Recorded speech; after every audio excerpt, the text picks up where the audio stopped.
Welcome back to Morning Express. It's now 18 minutes after 7.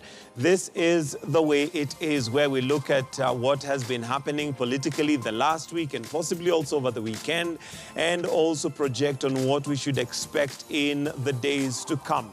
We do know that what is likely to make the big story this whole week is the Supreme Court. It is expected to have a session tomorrow where they're going to have the pre-trial conference tomorrow, and from there then of course, the petitioner and the respondent will be expected to submit their prayers and basically just give direction on what way they expect. But, of course, we have the 7-judge bench, which is going to be the one to decide. One thing that we know as Kenyans is that we cannot, one of the things that we do know is that regardless of which way it rules, we are likely to have a problem that is continuing depending on how it is handled. So this week, the focus on the Supreme Court of Kenya with the pre-trial conference is set for tomorrow. While the petitioners want Kenya to go back to the polls, the respondents want the court to throw out the cases and declare Uhuru Kenyatta as the validly president-elect. The stakes are high, and NASA leaders are now threatening to swear in opposition leader Raila Odinga should Uhuru be sworn in for the second term. Kenyans are waiting, and the clock is ticking, and that is the way it is currently. So let me introduce my guests this morning who are here to have this conversation. To my extreme left, we have Professor Wajakoya, who is a political analyst and also well-versed in matters politics and governance. Thank you for joining us this morning. We also have Steve Ogolla, who is an advocate. Steve, thank you for joining us. I sure do hope that you guys had a good weekend and also had time to just look at how we are pulsating as a country, what the pulse is on Kenya. Let me start with you, Prof, on NASA's call and their announcement that should President Uhuru Kenyatta be sworn in, then they will also swear in Raila Odinga, albeit this is before even the Supreme Court has given the judgment. First of all, thank you very much to call me, and thank you to make me meet the vibrant lawyer that I've admired on a serious note. Whenever he speaks, I listen. On that issue, it is a very problematic issue because when you look at the Constitution and you look at the preamble of the Constitution is lower than the people who make it. The threshold is the people decide what the Constitution is. The overriding principle is the people decide the mandate of the Constitution. Now, when you go step by step, you start with the phraseology of we the people. The Constitution comes here, and then the legitimacy comes in the third tier. The legitimacy, which means the organs to operate the Constitution, which means the executive, the legislative, and the judiciary. Therefore, the people can decide. The people can decide to override the Constitution if the third tier is not actually supplementing what ought to be done in the Constitution. If you look at the alternatives that are now being mandated, being fronted by the World Bank in terms of international trade, being fronted by the judicial, some governments like Sierra Leone, where they are introducing what you call the alternative dispute mechanism. And then you come into Kenya and you look into Kenya with this threshold that the Constitution overrides the people.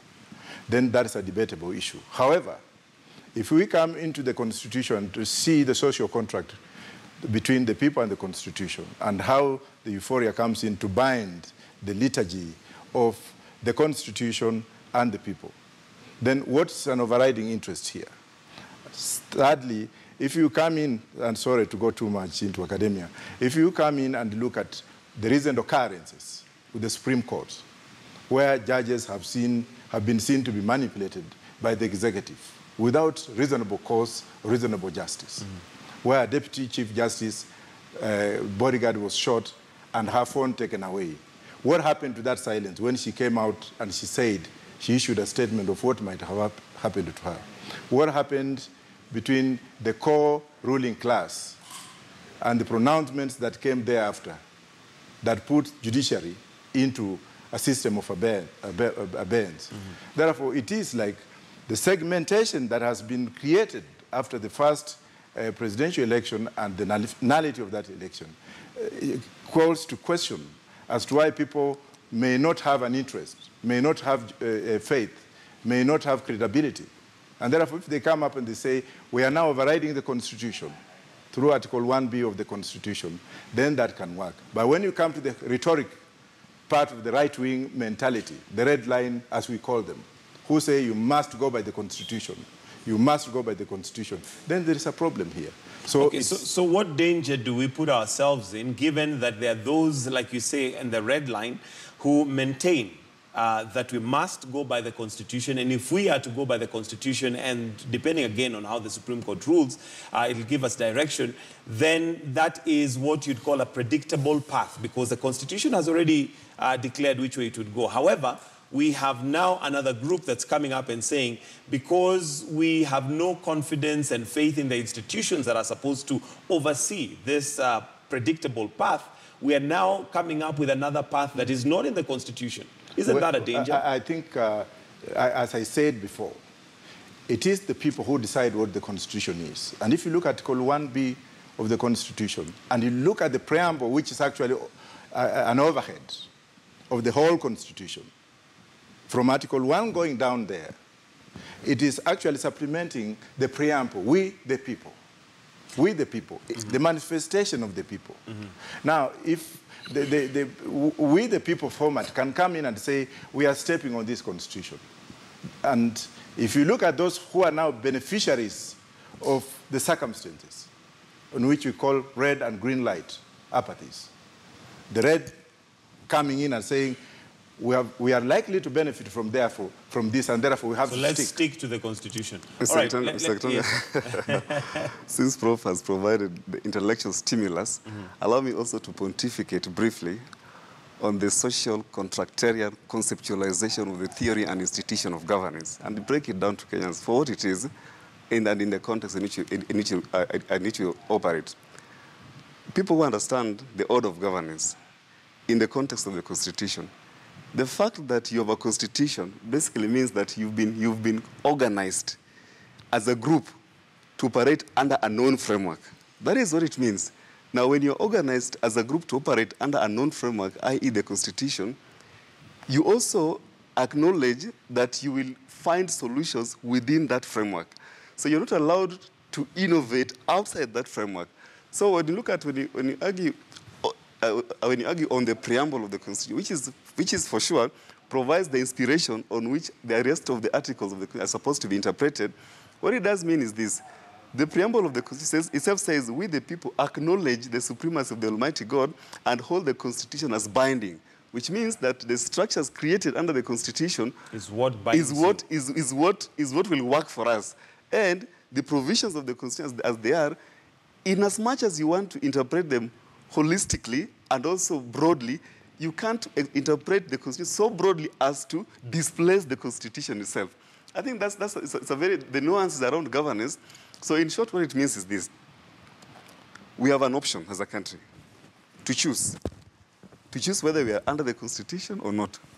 If we are under the Constitution, the people, but Agitonga, let me just say this. I mean, with due respect the Prof, the people are not above the Constitution. The people are below the Constitution, but the people have an opportunity to choose whether they want to continue to be below the Constitution or under the Constitution or outside the Constitution. If the people want to be outside the Constitution, then they can oust the Constitution. You can have a violent revolution, a bloodless coup. But then somebody may ask the question whether the Constitution is for the people or the people for the Constitution. The Constitution works for the people. If the people recognize that the Constitution is no longer working for them, then one way of responding to that is through judicial interpretation, because the Constitution is a living document, it's a growing document, it's supposed to adapt the situations.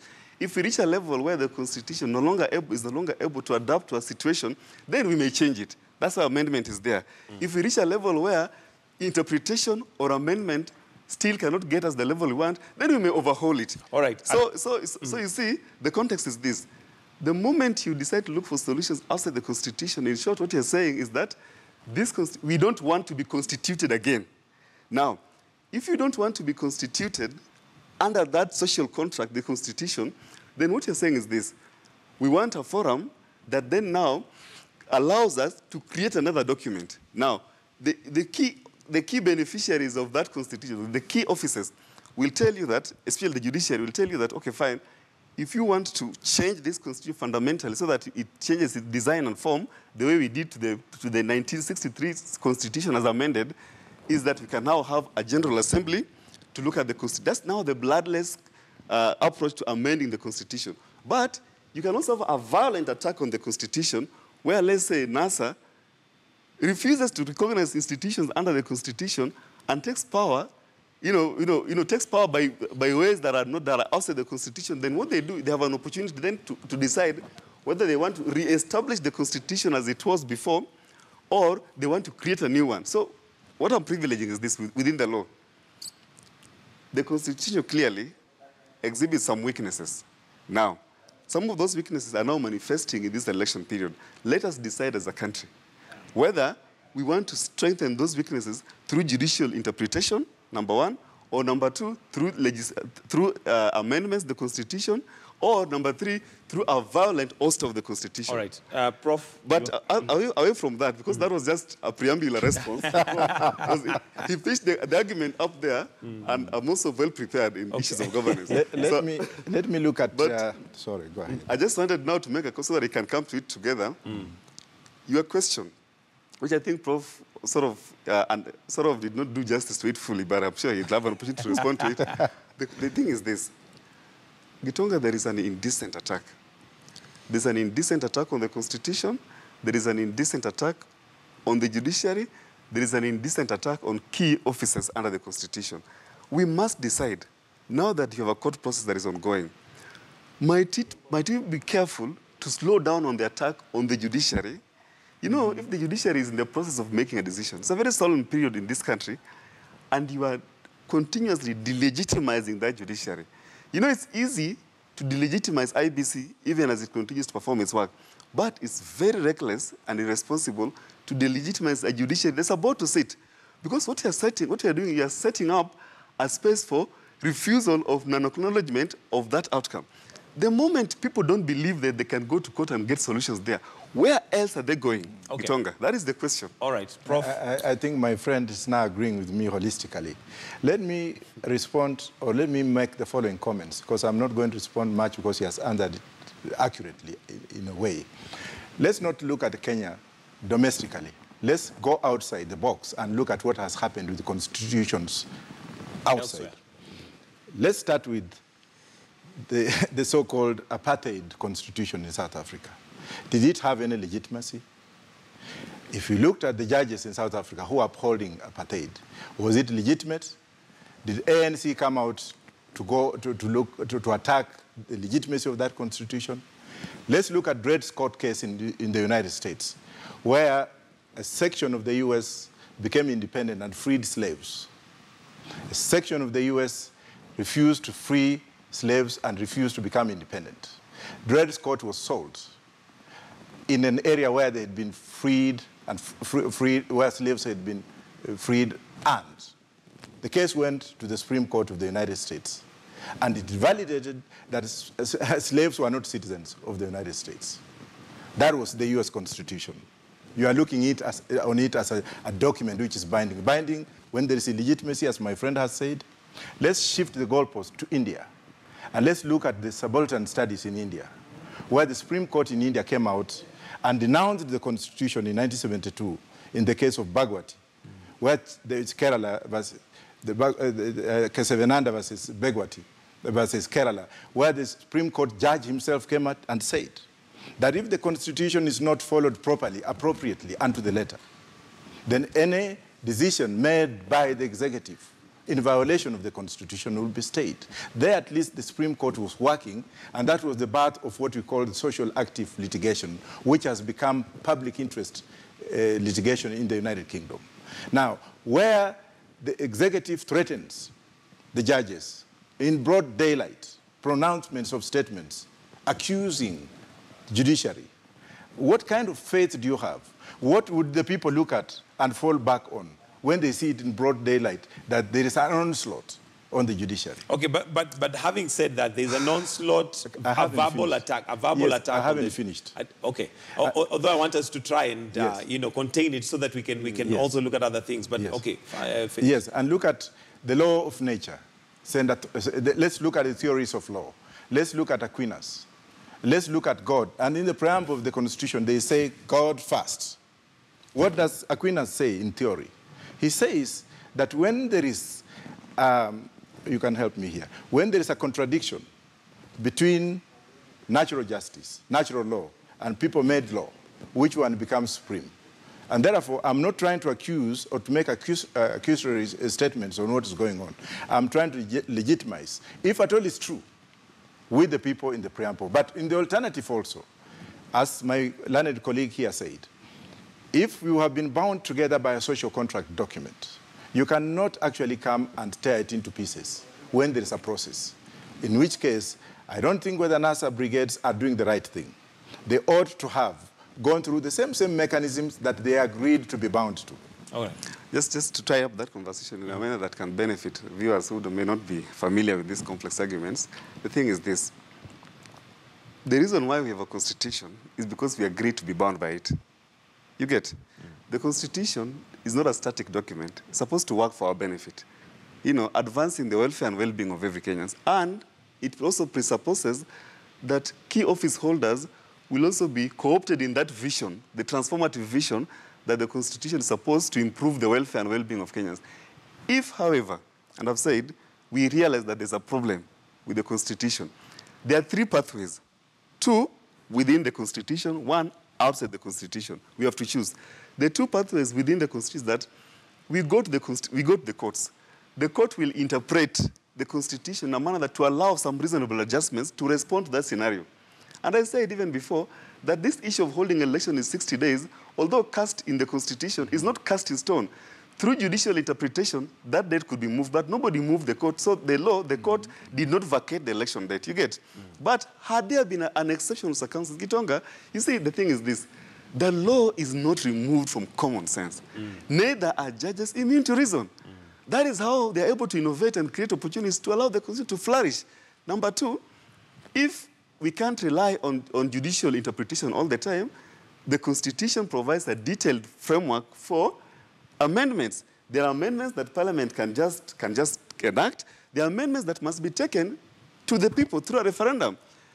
You know, for instance, I saw a Kaluma's bill seeking to amend Article 5 to exclude some territories, some counties from the territory of Kenya. That's the kind of amendment that will require a referendum. And let me tell you, even those amendments, there's a very complex argument on the doctrine of basic structure, meaning that you can have unconstitutional constitutional amendments, meaning even the courts have some control. The Constitution has some inbuilt control measures. You know, some control measures that if you amend the Constitution in a manner that takes away its basic structure, the court, through interpretation, can still come and reinstate that provision that you've amended. It's a complex argument, but suffices to say, we can go to court, broaden the Constitution through interpretation. We can amend it to make it better. If we don't want to follow that known framework in the Constitution, there is always, where the people have this sovereign right, everybody can always decide, I don't want to be co-opted in that Constitution again, which means now there's a violent attack on the Constitution. But a caution to Kenyans, if you attempt a violent attack on the Constitution, first of all, the Constitution will begin or will attempt to re-establish itself. You must succeed in attacking the Constitution, ousting the Constitution so that you can re-establish a new order. That is, I think, the complex argument Prof is bringing, which is okay, but we must decide. All right. So beyond that, Gitonga, and back to the realities, our lived realities now. And I want to speak to the political elite in this country. This we saw during the election, this limited campaign period from the 1st of September to the 26th of October, there was an indecent attack on IBC. Indecent, not meaning that those attacks were not warranted, in as much as they were warranted. But the manner in which they were articulated also delegitimized IBC so that IBC was incapable of delivering what would be considered as a matter of perception to be a free, fair, and credible election. I pray and plead with Kenyan leaders, please, in this 1 week that we are going into the hearing, let us not delegitimize the court. We face one significant risk.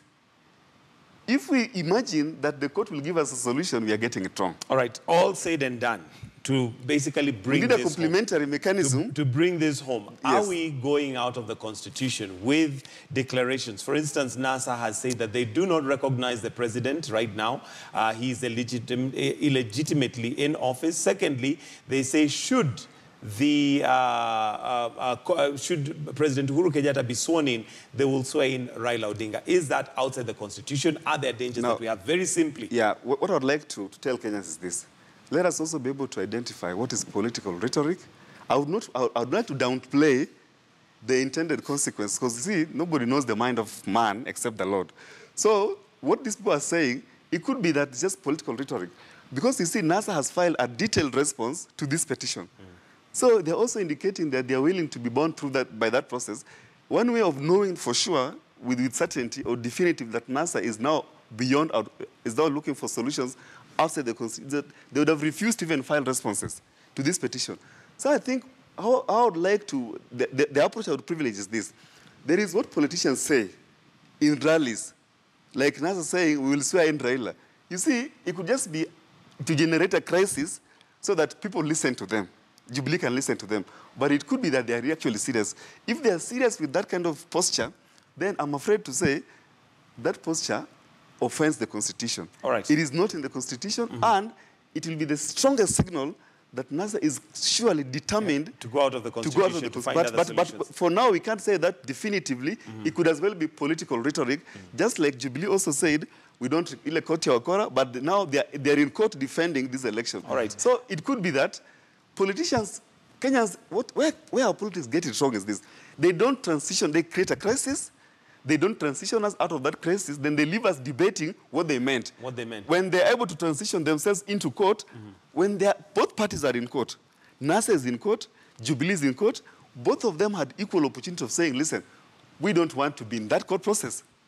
And so Uhuru was validly elected in an election where Raila did not participate. We are not going to file responses, but they're filed. All right. Prof, maybe coming to you, and the question is whether you think this is dangerous for the country, very simply, without going into all the examples and all that, very simply, whether it's dangerous for the country and whether it's out of the Constitution. But as you do that, it's now 20 minutes to 8.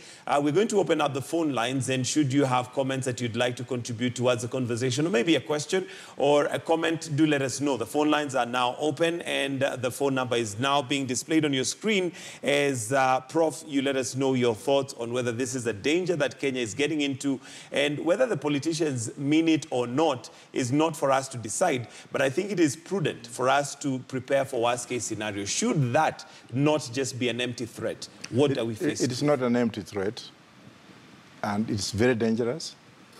It's anti-constitution, and it needs to be checked in on a very serious note. It has never happened anywhere in the world apart from the Gambia. The Gambia issue was different because Yahya Jammeh had been defeated in the election and accepted defeat, in which case he was trying to reinvent himself. And the international community had to come in. But for the Kenyan scenario, this is tantamount treason. Wow. And that would definitely be a very hard place to go. Let's move on to something else now and look at one of the strategies also being employed by NASA, and that is resistance. The question on resistance of certain economic companies and basically just the idea of resistance. Let me start with you, Prof. Your thoughts on it? Yes, I've been involved in a lot of warfares around the world. I've been maybe the only black horse involved in the Irish Republican Army. I mean, I've also been involved in the Cuban process. I just came from Cuba the other day. I'm not a communist, but I'm a fighter. And I've also been involved in representations, people from East Timor, and several of the African countries have some of the presidents who are very close to me. But let me put it this way. The issue of resistance should not be taken very lightly. This issue of resistance has always ended up into chaotic situation where the system has unleashed fear on its own citizens, where citizens have always been killed, where it has sucked in other non-players, neighboring countries, and what have you. If you look at Kenya, for example, apart from the wars that were fought with bows and arrows during the Mau Mau liberation and the Majimaji rebellion in Tanzania, Kenyans have not actually, apart from the 2007 tribal clashes, they have not looked into what resistance is.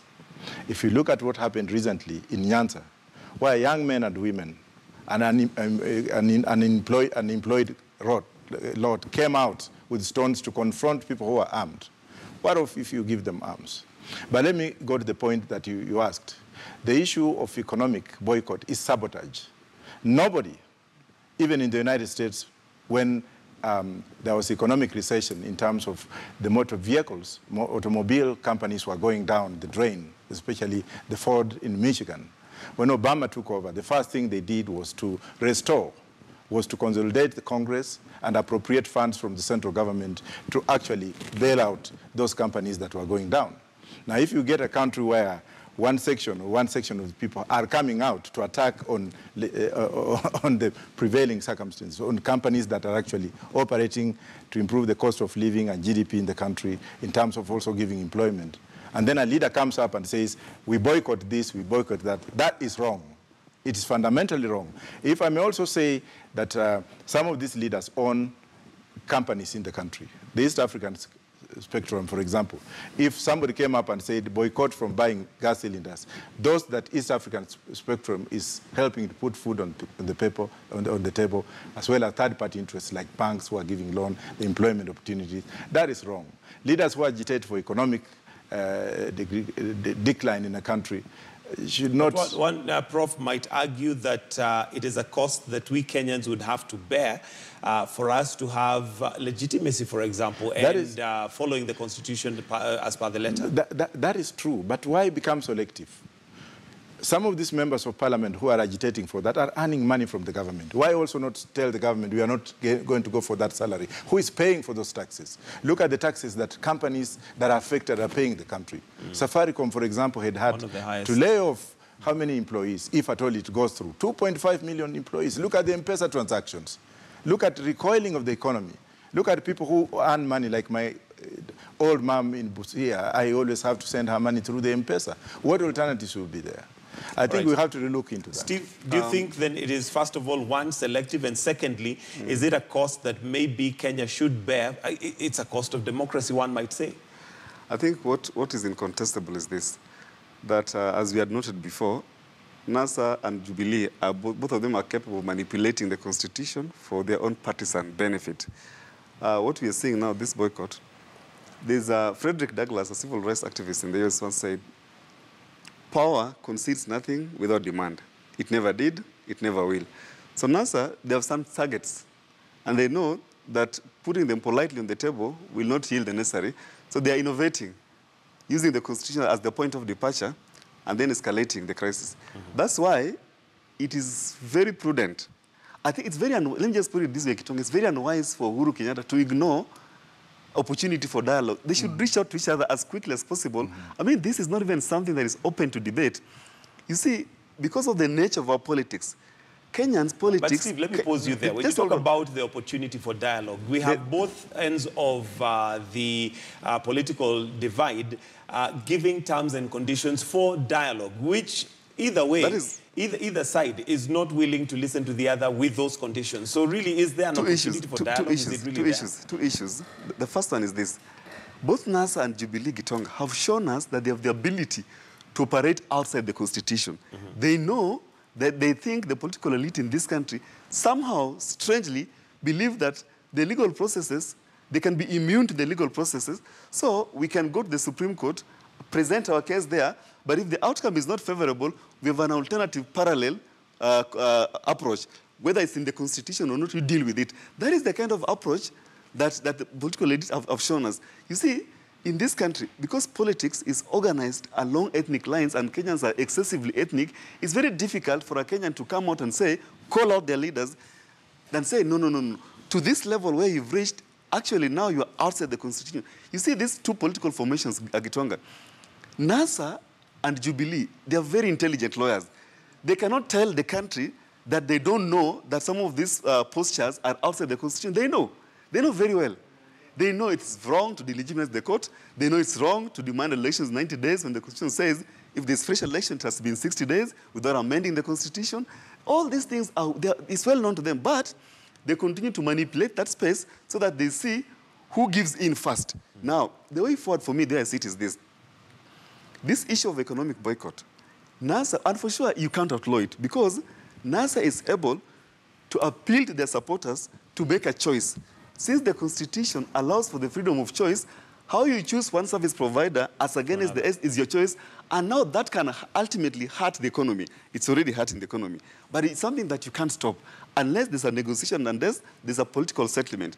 The other issue of demos, the Constitution allows it, and if NASA is able to have peaceful, bloodless, violent-free demonstrations, that ultimately, in the long run, will disrupt the order of government because, you see, investors will want to study the political environment. Nobody wants to come and invest in a country where every day there's an outpouring of the masses in their numbers, tens of thousands or hundreds of thousands in the streets saying no election, no reform, yet the country has a president which has been sworn in. The point is this. I would want to privilege myself a position that first appreciates that this time the judicial outcome, the judges are sitting to make a decision in a very poisonous political context. Let's first of all appreciate that. It will be very unwise to ignore that. Then number two, to also note that we need a complementary mechanism running parallel to the judicial process. Meaning, let us not be naive to think that after the court makes a determination, that determination will be binding on both NASA and Jubilee because we can expect reasonably by their actions, which is well documented, that one of these parties will fiercely delegitimize and criticize that decision and the court. So let us not say that we are waiting to be thrown into a terrible frenzy after the judgment, trying to plead with those who are involved, the churches, the religious leaders, the business community. Yes, and we'll come to the parallel procedure that maybe should be there. But the question also, Prof, is after antagonizing the country so much from either side, how are you going to lead the country? And that's a logical question one might ask. And what is expected? Or are Kenyans literally just going to be whipped like donkeys into one side, into one place, and expected to just, obey and follow? Maybe as you think on that, allow me to take some calls. But the question here being, after antagonizing the country so much, how are you going to lead these people? So let's start with Ibrahim in Mombasa. We'll take a call from Ibrahim. Good morning, Ibrahim. Good morning. Habari yako? Mzuri kabisa. Mimi nilikuwa nataka kuanza na kitu kimoja. Unajua mpaka sasa hii kama NASA wanasema tutamwapisha baba na Jubilee na wanasema lazima tarehe 28 nini apishwe. Unajua mpaka sasa hii sisi wa Kenya hatuja kwa sababu NASA wanaamini kama huyu hakushinda. Na koti ilisema, ndio.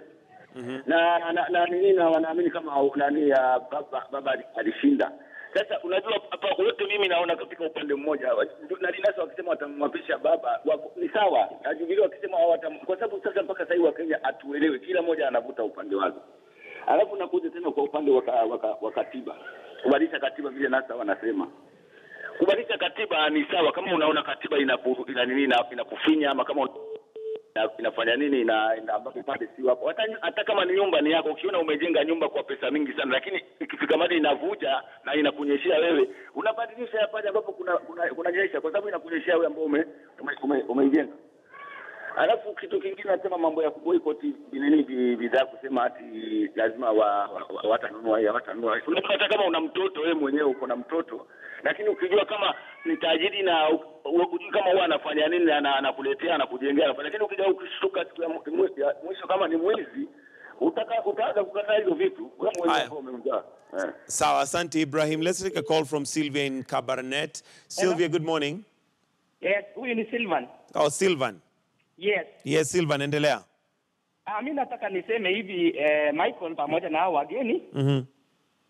Mimi I used to respect lawyer Orengo, lakini sasa kusema ya kwamba tunabadilisha katiba, wanasema ya kwamba wanataka kuswear in Raila Omolo Odinga. Mimi najiuliza swali moja, wanajeshi wanapatikana wapi? Nani atakuwa wale wanasema sijui itakuwa wale yule ambaye anapatia kusaini nani, charge nani ndiye anaweza kwenda kuswear in. Ikiwa President Kenyatta anafuata sheria mpaka aswear in, sasa Raila ataswear in na nani? Sawa. So hiyo ni swali ambaye I'm shocked and I'm very shocked kabisa. Na mimi ninaomba ya kwamba sisi wana Kenya tuombe, tukae na tuombe Mungu siku hiyo, tuone uamuzi wa court ili iendelee, tuone court hii watasema nini. Kama ni swear in Rais Uhuru Kenyatta ni sawa, lakini nasa hiyo sio njia ya kufuata. Asante Sylvan, asante sana. Let's now take a call from KISII. Evans in KISII, good morning. Yes, mimi nasema Mike, habari yako? Mzuri kabisa Evans, endelea. Mimi nilikuwa nafaa niulize, viongozi wetu wanatoa matamshi ambayo ni ya kuchocheza sana, sababu unapata kama wanasimama watu wazima wanasema watamwapisha Raila. So wakimwapisha Raila watamwapisha kama nani? Na swali lingine la pili, akiambia watu wasusie bidhaa. Sasa hizi bidhaa unapata makampuni mengine zimeajiri watoto wao ama watoto wa mandugu zao. Sasa itakuwa namna gani? Si watu wengi sana watapoteza makazi. Ni hayo tu Mike. Asante. Let's take a call from Jeff in Kitengela. Good morning, Jeff. Okay, good morning. Yes, good morning. Huh? Go right ahead. Now, yeah, okay, so I just had only 4 points. Point number 1 being... yeah, go on. Okay, my first point is today on the panel you have 2 very enlightened gentlemen. I think they're arguing the right way. Secondly, I think this thing about NASA kuapisha nani Raila, it could go either way. It is not necessarily something light. I think it's the wrong approach, and I think mwananchi on the ground will take it a bit differently. Thirdly, I think Jubilee government should really now start respecting Raila. Unajua, this guy has a lot of power. And this guy has proven that time and time again, he is not to be taken lightly. So I think this guy should sit down with him, but as for the swearing in, even the one for Uhuru to be put on hold, so that we avoid a lot of things. People on the ground take things literally. You never know how they could interpret the whole thing. Maybe we could be headed for trouble. All right. Thank you very much, Jeff, and for your calls. And this is now 5 minutes to 8. We want to take a short break, then we'll come back and address some of the questions that you've brought up and also see whether we can conclude on the way it is this morning. But for those of us watching on KTN Home, it's time for us to say goodbye and wish you all a fantastic day. For those of you who are on KTN News, we're taking a break. We'll be right back. If you'd like to continue with this conversation and you are on KTN Home, it's time to switch over to KTN News. KTN Home, goodbye.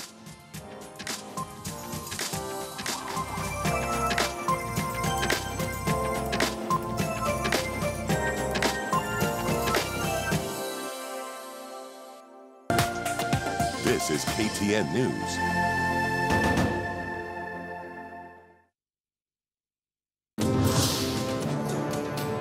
Has something newsy happened around you that you would like to share? Tell the world exactly what you saw only on www.ureport.co.ke. Simply grab your phone and visit www.ureport.co.ke. Select the Post Your Story option, register, and submit any captivating photos, videos, or written stories.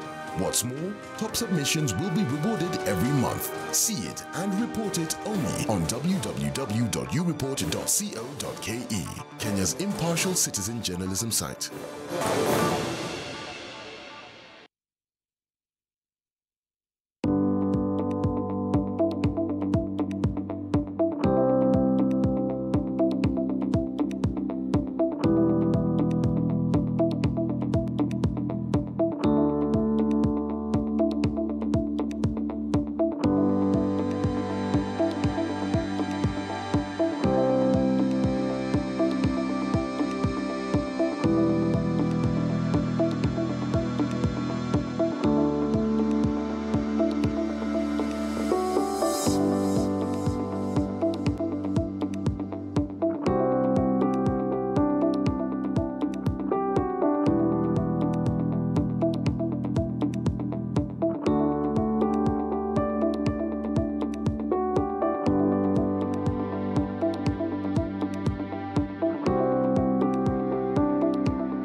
I would like to register my disappointment with this government because they have not implemented the CBA to the lecturers. I feel conned because I've paid my school fee in time and yet there are no lecturers in classrooms. I want to call upon the government to act swiftly with immediate effect to implement the CBA. Otherwise, we will not take this lightly as comrades. We will act in accordance with the Constitution of the Union of Comradeship. This is KTN News.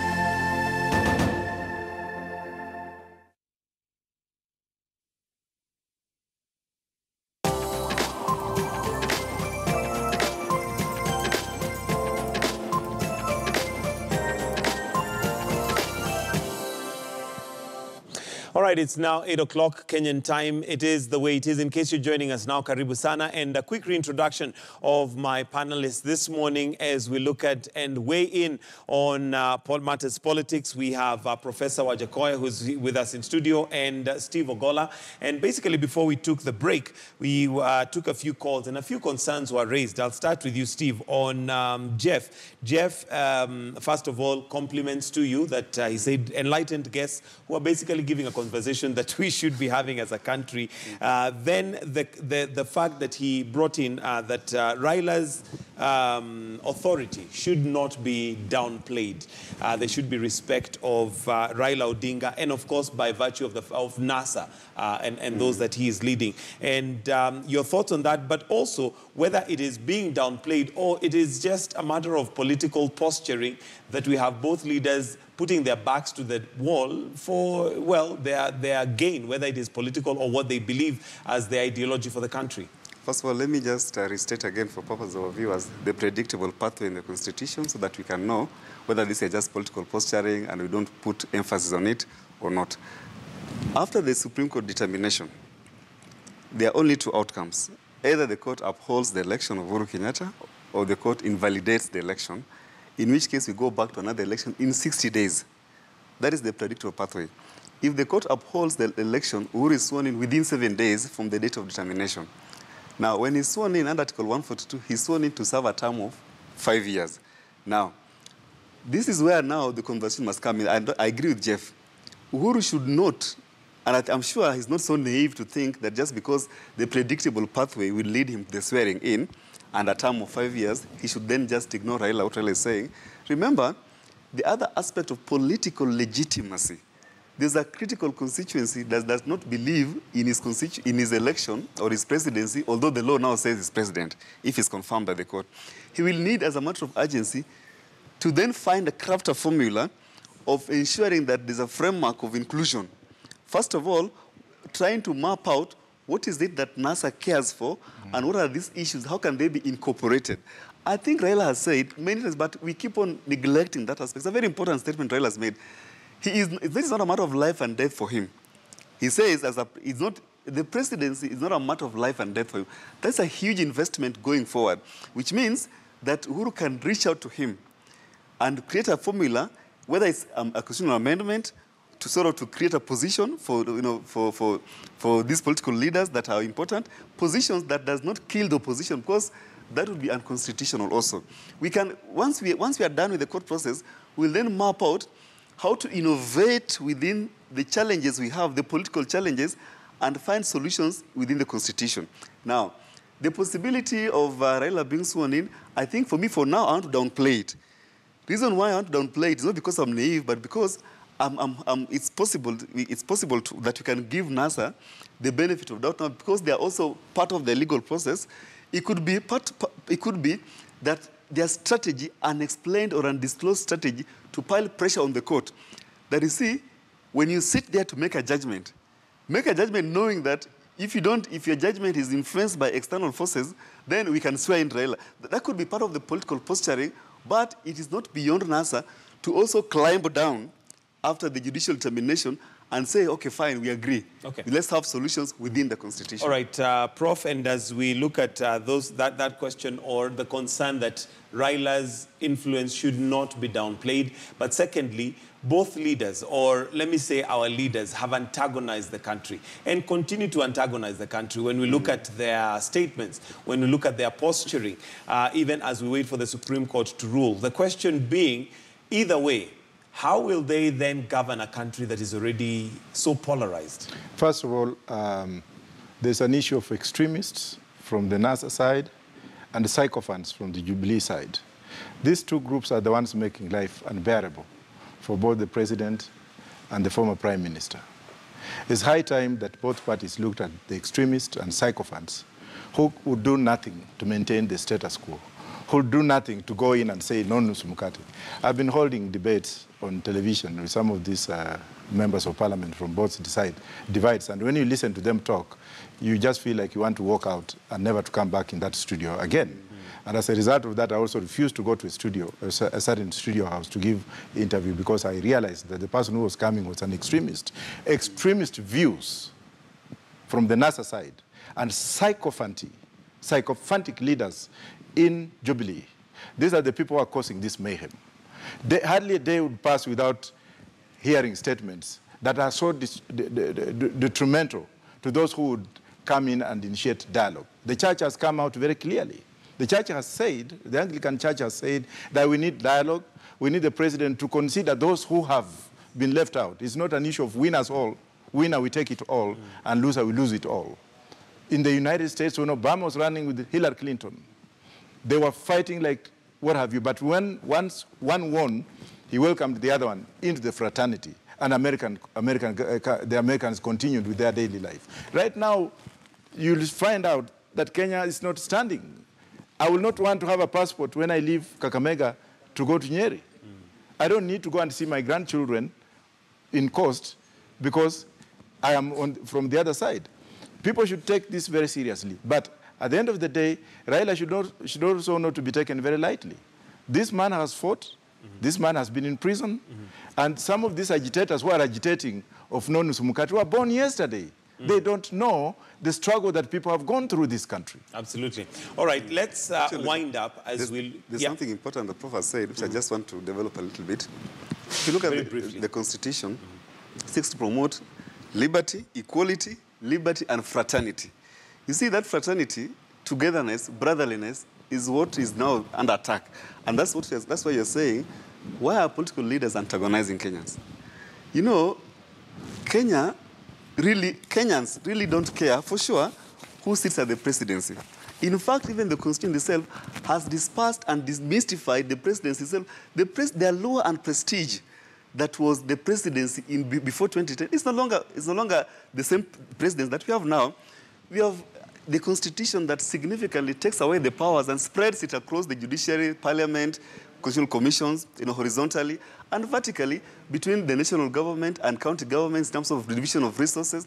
So we have a significant stake down here at the county level. But can we then have a harmonious approach that preserves the fraternity Prof is talking about? It's very important, and I appeal to the political class.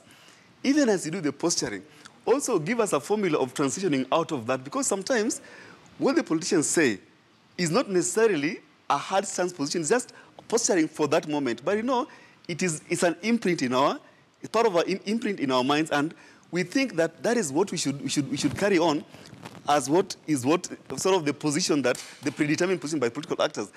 When they do the posturing, they should also be careful to communicate to Kenyans that as we do this, we are careful to preserve the fabric of the Kenyan nation, because that fabric is what will move us forward as a country. Uhuru Kenyatta, by the way, if you remember the politics of this country, the G7 politics, Uhuru was a very reluctant candidate. The formation of G7, he never really wanted to be a candidate. Ultimately, that shows you that Uhuru doesn't really care for this president as such. In fact, it has been rumored that the presidency belongs to other people than Uhuru Kenyatta. That's a good investment. Raila has said, at his level now, having consolidated his credentials as a Democrat and a leading and a founding father of this country in terms of consolidating the second liberation of this country, he really doesn't mind retiring without assigning them. Become president. So those are investments these leaders have made. Can we also equally emphasize those aspects, especially now that we are about to get into a process that now requires dialogue? You see, the process after the Supreme Court determination will be a process that will rely less on law and more on communication, and dialogue. And solving the political question. Yes. Now, I want us to wind up. Prof, we are in a situation where Kenya is waiting with bated breath, as it were, for the Supreme Court ruling. And like we've mentioned, either way, it will leave one half of the country or one side of the divide feeling that it didn't go their way. So dialogue is definitely something that we cannot ignore. Should there be a parallel process that should be going on even as the Supreme Court ruling is going on, and not one that is looking into the merits or demerits of what has been presented in the Supreme Court, but to ensure that we have healing regardless of the way? Definitely, definitely. If you see the United States institutions inviting Raila, and Raila meeting congressional officials who are of very high caliber, we should not take this very lightly.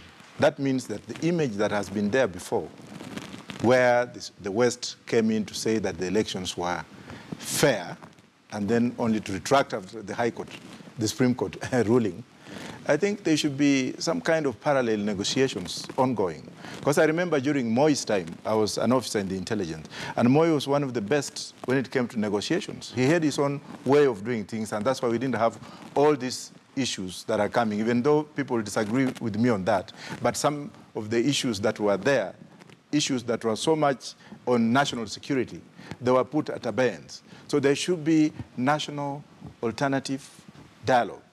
Let the churches come in, let stakeholders come in, let business people also come in, but not those extremists. And who are these people dialoguing with? Are they dialoguing necessarily with the political leaders or with Kenyans in general? I'll give you an example. We have left this responsibility to Raila and Uhuru. Well, I'll give you an example of the likes of Ababu Namwamba coming up with some kind of outfit that does not make no sense. Kenyan professionals. I am not going to be in that group, because look at their aim. Can that group be an alternative to dialogue? An extremist group of failures, people who have lost the elections, people who have promised empty rhetoric. We need old men, wise men, young men who have a vision and mission for this country, not people who have their stomachs in front looking for employment, coming up, using taxpayers' money, telling the nation, let's meet and talk the way forward for the youth. All right. Gitonga, the dialogue that we expect after the Supreme Court determination must be the dialogue that is within the Constitution. So let us have a shared understanding of that. I don't know how to pontificate on dialogue outside the Constitution, because then that is like subverting the Constitution itself. But we can have a dialogue within the Constitution. So the question of framing, what is it that we care for as Kenyans, below which, as our own irreducible minimum as a country, below which we cannot go? You get, once we care that we should preserve national tranquility, law and order, they will look for solutions within the predictable pathways that are there. Now, that dialogue, there are multiple pathways, but I want to highlight just one, because this one now depends on Kenyans. After the Supreme Court determination, look at Article 165, Sub-Article 3. It gives the High Court the authority to interpret the Constitution in regard to any question that may touch on the Constitution. So it's open to Kenyans to also frame what they think they care for, take it to the High Court, and hold NASA and Jubilee bound or accountable to that determination. Because we can say, can we then develop a short list based on the political statements, what can be excluded from that dialogue? You know, what can be included, you cannot have an exhaustive list of what can be included, because good things should always be included, but we can have a short list of what can be excluded. The things that can be excluded, for instance, these ones we can make that list and then present to the High Court. The High Court can tell us what is lawful, what is constitutional in the context of our constitutional democracy. That is what will bind both NASA and Jubilee on. Any dialogue, for instance, Gitonga, that says, for instance, let's have an election in another 90 days after this, will require tremendous support from Jubilee and Uhuru Kenyatta and William Ruto, because under Article 142, under Article 146, sorry, in terms of vacancy in the presidency, Uhuru must resign and Ruto must resign for us to have another election. So if you're having dialogue that leads us into another election, if the court upholds this election, then the presumption is both Uhuru and Ruto are willing to resign. Then let them communicate to us that, yes, we can resign, so that then we can have dialogue on how to have an election. And I'm sure by virtue of how things have been, that's not going to happen. But so what is dependent on us as Kenyans? It is safer to assume that if the court process validates Uhuru's re-election, then he will be pushing to serve for a 5-year term. Then the kind of framing that we can do is that what is the innovation adjustments that we can make in the Constitution, whether through amendments or through further judicial interpretation, to have an inclusive government without killing the opposition. That is the kind of dialogue we can have. That we can have. Prof, I need your closing comments, but I could see also refusing with part of what Steve had to say. Steve is a very wise man. He's a very wise lawyer. In fact, if I have an issue, I'll go to him. But I don't buy his argument in terms of restricting dialogue to the Constitution. We can have an alternative dispute dialogue, which would suck in people of all nature of life, people from outside the country, people from other communities. We had this issue when we had the 2012 dispute, when Kofi Annan through the UN came in and they brought in an international-oriented dialogue. If you look at things domestically, from the domestication point of view, then we lose it out, because this country is not only belonging to what we Kenyans do. The country is larger than Kenyans, because we also have social interactions, economic interactions, and political interactions with the outside world. Let us be inclusive for an alternative dispute dialogue, which should suck in everybody, instead of looking at the Constitution, or if, as well as looking at the Constitution and complement it. Therefore, let's actually get out of the box and look at what has happened elsewhere, rather than just confusing it. Because if you go within the Constitution and you ask Kenyans to sit down, they will not sit down. We need an iron hand to some extent, some kind of umpire who will come in with wisdom and get the things moving. And maybe that umpire should be the Supreme Court? It could be the Supreme Court, it could be the IBC, it could be the former presidents of former states. I'm not disputing, but I'm just saying the community of wise men who can come in and, like, the dialogue in Sudan was done by President Moi when he chose some group of eminent people, including Kalonzo Musyoka. And there was an issue that was resolved that Americans and Britain and the international community had failed to dislodge. Therefore, the issue of dialogue should be widespread, not just contained. Your closing comments, Steve. Very briefly. I said that the framing of the things to be dialogue over, to be conversed about, must be located in the Constitution. Now, if you know what's called force field analysis, there's what is doable and depends on you, what is not doable and doesn't depend on you. Let us first of all have a short list of the things that we want to dialogue about, then let's see how to place them within the Constitution. But the people to do that dialogue, of course, an expanded framework, an expanded maybe a team or panel of eminent persons, that's okay. Whether we're sourcing them from outside the country, whether they are their own local eminent person, that's okay. But the framing is very important. To minimize opportunities for grandstanding, prolonged grandstanding, you know, if you want to start dialogue from the point that you have a president who has been sworn in, then the dialogue is that to displace him. You know, you can expect the political stalemate to last longer, isn't it? By common sense, because political actors, both NASA and Jubilee, once you are sworn in, you have an election that was of doubtful credibility, but nonetheless the court has upheld it. Now you are sworn in to serve 5 years.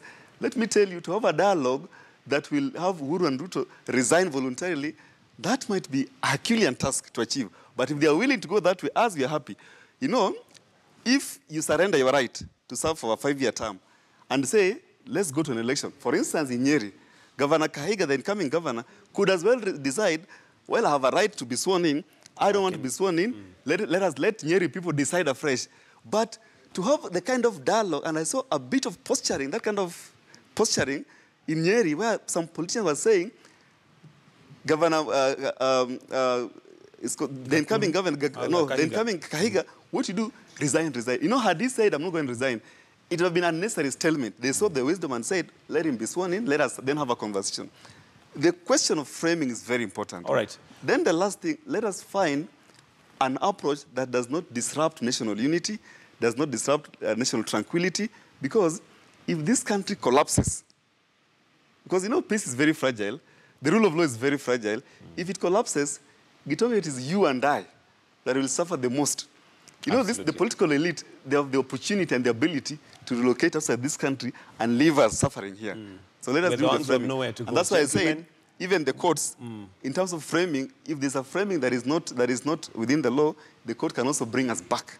All You right, know, under gentlemen, we'll have to 65. wind it up right there because of time. Thank you very much, Professor Wajakoya and Steve Ogola for joining us this morning on The Way It Is. And it's now 18 minutes after 8. That's the way it is. For now, we want to take a short break, but when we come back, Robin Toskin will be taking up the reins and giving us sports news and basically having a discussion around sports. So do stay with us right here on KTN News. We take a short break. We'll be right back.